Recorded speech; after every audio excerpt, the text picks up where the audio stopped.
ജയറാമിൻ്റെ കാര്യത്തിലും അങ്ങനെയാണ് സംഭവിച്ചത്. ജയറാമിൻ്റെ ഇതിലെ ഇൻവോൾവ്മെൻറ്റ് സൂചിപ്പിക്കുന്ന ഫോട്ടോ സഹിതമുള്ള കാര്യങ്ങൾ, ജയറാമിൻ്റെ മുൻ പ്രസ്താവനകൾ, സംഭാഷണങ്ങളൊക്കെ ഇതിനനുകൂലമായി വന്നുകൊണ്ടാണ് ജയറാമിനെ ചോദ്യം ചെയ്യാനായിട്ട് വിളിപ്പിക്കുന്നത്.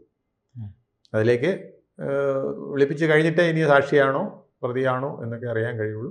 സാക്ഷിയാക്കാനാണ് വിളിപ്പിക്കുന്നതെന്നാണ് SITയുടെ ഇപ്പോഴത്തെ നിലപാട്. വളരെ ആശങ്കപ്പെടുത്തുന്ന കാര്യം ഇതിൻ്റെ പല വേരുകളും ഇത് പോയി ഇപ്പോൾ ബാംഗ്ലൂരു, ചെന്നൈ, ഹൈദരാബാദ് അവിടെയെല്ലാം അന്വേഷണ സംഘത്തിന് എത്താൻ കഴിയുമോ?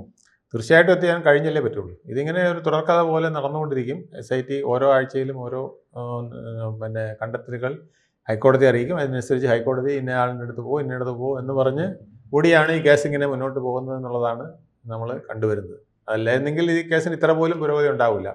പത്മകുമാറിലേക്ക് പോലും ഒരു പക്ഷേ എത്തുകയില്ലായിരുന്നു എന്നാണ് പറയുന്നത്. അപ്പോൾ അവിടെ എത്താൻ കഴിഞ്ഞത് SITയുടെ ഇൻവോൾവ്മെൻ്റ് ആണ്, ഹൈക്കോടതിയുടെ ഇൻവോൾവ്മെൻ്റ് ആണ്. നാം പല കേസുകളും, പ്രധാനപ്പെട്ട കേസുകൾ പരിശോധിക്കുകയാണെങ്കിൽ ഈ CPM ഇത്തരം കേസുകളിൽ പെടുകയാണെങ്കിൽ ഒരു വലിയ പ്രതിരോധം ഉണ്ടാകും.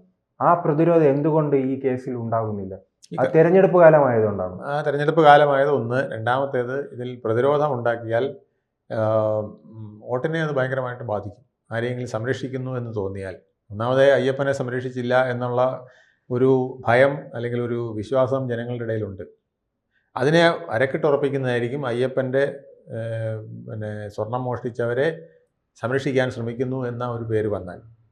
അതുകൊണ്ട് പത്മകുമാറിനെ പോലും അധികം ദിവസം ഇങ്ങനെ ജില്ലാ കമ്മിറ്റിയിൽ നിർത്തുകയില്ല, അതിനിടയ്ക്ക് നടപടി ഉണ്ടാകുമെന്നാണ് പറയുന്നത്. ഇലക്ഷൻ്റെ ചൂട് മുറുകുമ്പോൾ ഇത് ഓരോ വീട്ടിലേക്കും LDFും BJPയൊക്കെ എത്തിച്ചുകൊണ്ടിരിക്കുമ്പോൾ തീർച്ചയായിട്ടും ആ കൃത്യസമയത്ത് പത്മകുമാറിനെതിരെ ജില്ലാ കമ്മിറ്റി ഇലക്ഷന് മുമ്പ് വോട്ട് ചെയ്യുന്നതിന് മുമ്പായിട്ട്, അപ്പോൾ ആൾക്ക് കുറച്ചുകൂടെ കൂടുതൽ വിശ്വാസ്യത വരും. കൂടുതൽ വാർത്തകളും വിശേഷങ്ങളും നിങ്ങളിലേക്ക് എത്താൻ ABC മലയാളം സബ്സ്ക്രൈബ് ചെയ്യുക, ബെൽ ബട്ടണും അമർത്തുക.